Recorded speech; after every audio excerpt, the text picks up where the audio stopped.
John, I'm sure that most people are interested in this, the secrecy, but of course the public nature both of the consistory and how, of course, Menando Pope Leo came to be elected.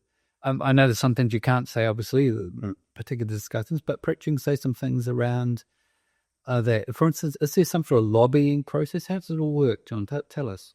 I think just to go back to before the actual conclave started, Yes, part of the process is those meetings of the cardinals, which they refer to as general congregations. The first day I was there, as people arrive, we had to take an oath that the major topics spoken during those days would also remain secret. yes. There were 149 people on my first day there, which was the Friday, the day before the funeral, and people kept arriving.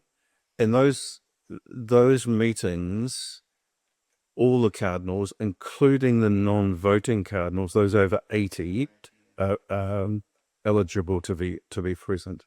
So at those meetings, everyone had the chance to speak, and we're talking about, electing a new pope. So what kind of person do we need? What are some of the issues in the world today? What are some of the issues in the church today? So many things were covered. Issues in the church like the Roman Curia, the sexual abuse issues, Vatican finances, and then peace in the world. That was a major topic. Imagine because of Ukraine, Russia, Israel, Palestine. Yes. They were sort of major topics. It's very interesting that it was very clear that we weren't looking for a clone of Pope Francis. We're electing a successor to Peter. But at the same time, Not Francis II. Not Francis II, but hoping that many of the issues that he embraced and put before the world would be continued. For example, synodality, climate change, and Laudato Si, human trafficking, those things that he really put. So all of it went on for those. We had 12 meetings, I think. Names were not mentioned at all publicly. People were talking to one another about, just who do you think, sure do you think, that kind of thing. I never witnessed any lobbying at all, and I don't think there was any from what I heard. There would have been some, I'm sure, among some of the senior guys, because he's the boy they've been used to. But it was a very open, prayerful time, and that was one of the things that really, really impressed me. We also, in those meetings, we decided, the College of Cardinals decided on the date of the funeral and the date the conclave would start. So that was all part of the process. We decided on the 7th of May would be the start date. We had a few days put before us, and we went for almost the longest we had, because it's got to start within a certain time, just in order to give us the time to have these conversations and these times of prayer. So we all moved into Sancta Marta on the 6th of May. Tuesday the 6th of May, we moved into Sancta Marta. We were to be there by 4 p.m. or something. Yes. And I remember going in there. As you go in, of course, you go through a similar sort of process you find at an airport. Gee. Everything's X-rayed, and what's this and what's this, and that's by the Roman gendarmerie. They do it down in the basement of Sancta Marta.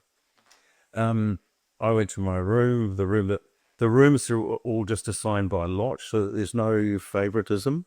Just a numbers drawn, and Zorro to the room, and rooms are sealed, and there's no communication whatsoever.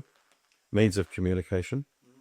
even with we couldn't even open the windows to speak to somebody outside. And then I went down to the chapel. It was about 4 in the. The chapel was almost full, and it was just dead silent. And it really, this is what it really hit me. Wow, these guys are all intent in prayer, because we know that we need the power of the Spirit to guide and help us into as to whom we might elect. And I remember looking up above the altar in Sancta Marta, or sort of around the side, there's in Latin, "Come, Holy Spirit, fill the hearts of the faithful." So that's what we absolutely need now. So that was the Tuesday night.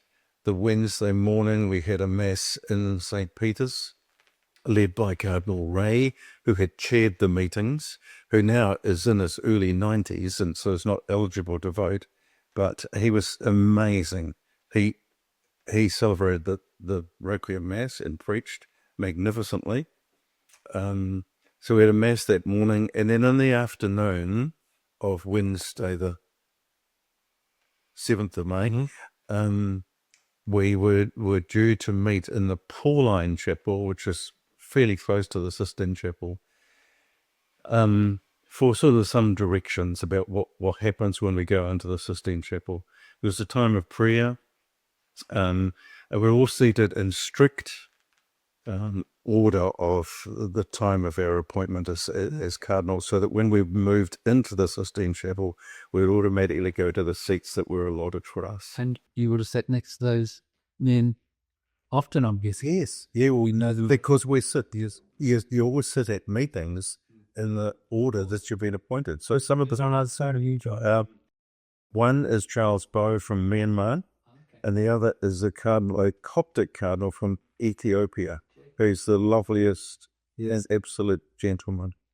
Very cultured, very well-read, well-spoken, lovely sense of humour. You get to know them. You get to know them a bit, yeah. I was sitting between them in the actual Sistine Chapel too.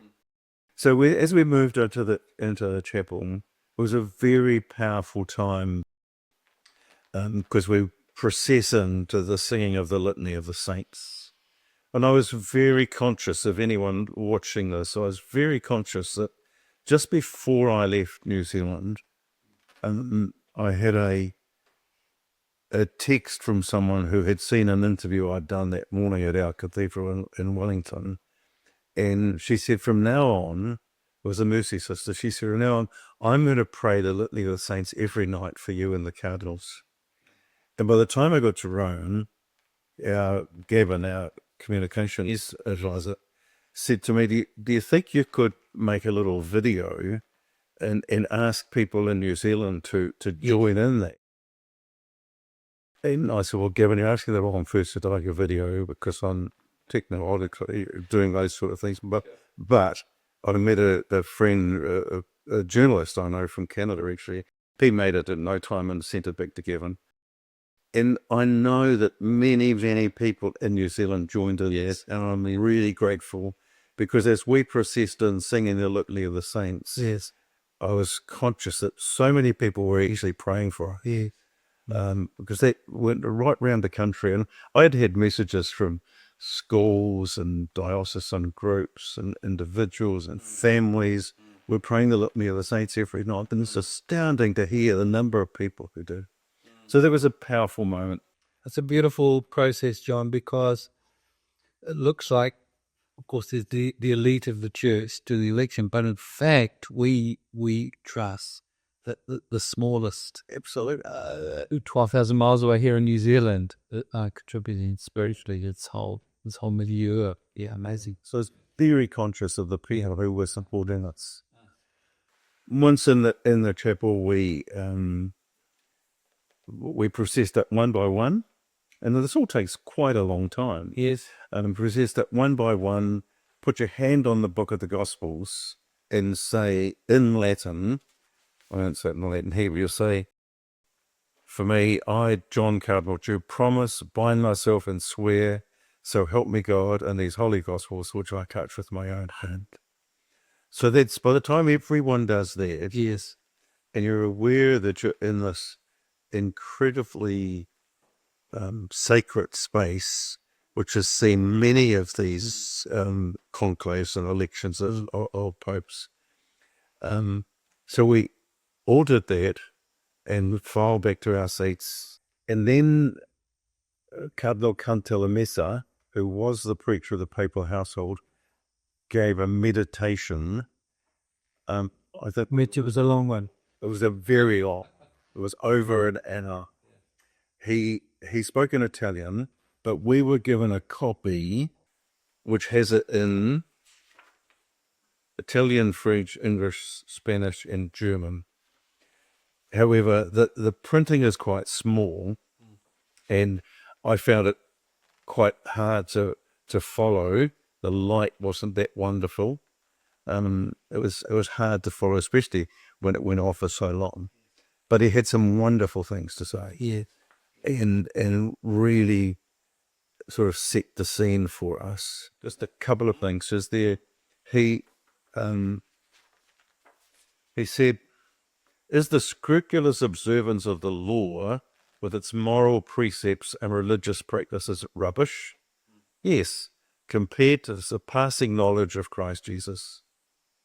How urgent it has become for us to rediscover the truth of these words. For years and years, we've exhausted ourselves over ethical problems, more precisely over problems of sexual ethics, as if that were the only thing on which the Christian faith stands or falls. We've spoken much more about sin than about grace, much more about duty than about gift, much more about ourselves than about Christ." And I thought, wow, this is about grace, it's about gift, it's about Christ, it's not about us. And so that was really powerful. And then just a couple of 2 paragraphs later, he quoted Cardinal Antoine, who had been in Rome after having spent 13 years in solitary confinement in Vietnam. And he quoted him, and he said, Cardinal Antoine's were, "I dream of a church that is a holy door, always open, embracing everyone, full of compassion, understanding the anguish and suffering of humanity, that protects, consoles, and guides every human creature to the tenderness of the Father." So we had some beautiful things like that. That's nice, John, that because it's too safe to remain in that legalistic world, isn't it? You know, it's like cut and thrust and everything's decided, to move into that more sort of charismatic work. I think that's the place for the election of the sort of Peter. And so then, because his meditation went on for so long, Cardinal Parolin, who was directing it, said, "Shall we take a vote tonight?" Because the time had gone on, by the time we'd gone through all this prayers. And everyone decided, yes, we did need to, which it was getting late and we were due back at Santa Marta, but we hadn't even got to the first vote. So we did. So can I ask you a question there, John? How does the actual vote work? Do you write something on a piece of paper? How does it work? So in the places that we're allotted, our name, we have a big sheet of paper, a great big sheet of paper, which has everyone's name on and a number. And the number is in the order that you were appointed as cardinal. And that's really for us to, when the voting's completed and they start to read them, we can keep a record of it.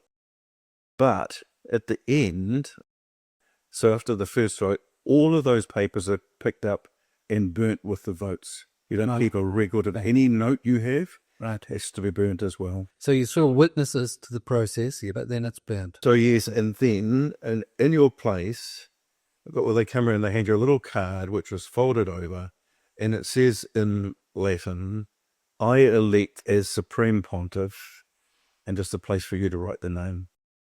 And you're supposed to disguise your handwriting, and I would say no. Okay, people wouldn't be able to read mine anyway. So the actual writing down doesn't take very long, but then you come up one by one with your vote in your hand. You hold it up so that everyone can see that you actually have a voting, this little piece of cardboard.